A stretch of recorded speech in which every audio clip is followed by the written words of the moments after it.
talk to Jonathan? Let's. Hey, Jonathan.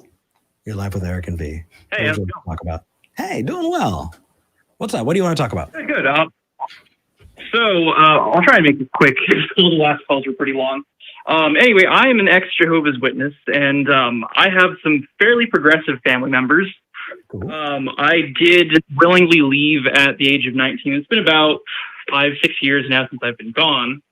And my family is now starting to talk to me again, and it's actually been really good. But whenever they do try to talk about religion, which is fairly often, they always see my explanations for what I believe or lack of belief, therefore, as a personal attack either against them or their religion. Like, they can't really see the difference between the two.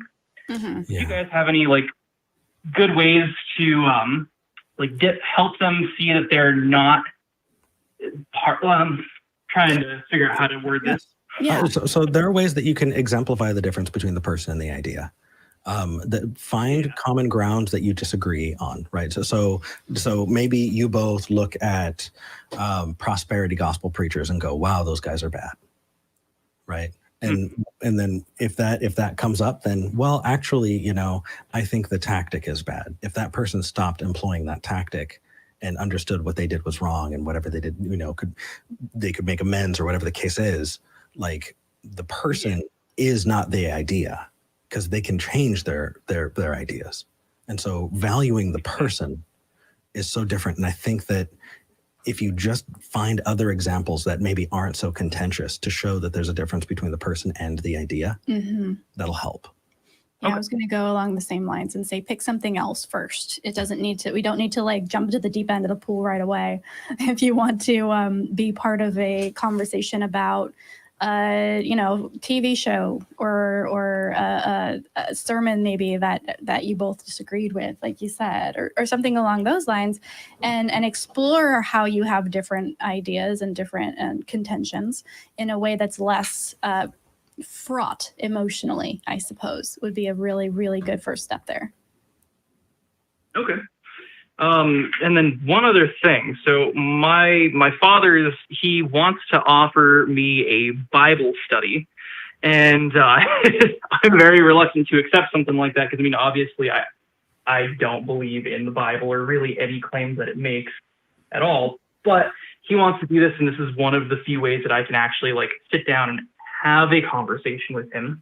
But he wants to have it as a structured, now I'm doing air quotes here, a structured conversation. I like them. That was good. Yeah.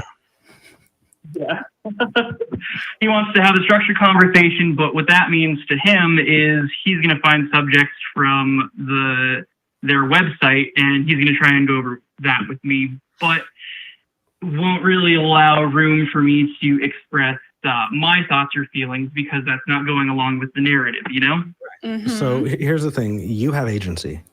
Right. This seems like a really good opportunity to give and take a little bit. Because this is something that you're either going to go into together or not. And to say, hey, I want to have just as much influence in this conversation as you, because it is a dialogue, then that is a reasonable expectation to set. And if they say, no, I want to talk at you, or a version of that. That's exactly what I want to avoid. So right. say, Dad, it sounds like you're setting an expectation that you're going to talk at me for a while. I want to make sure that I can respond and talk about what I think.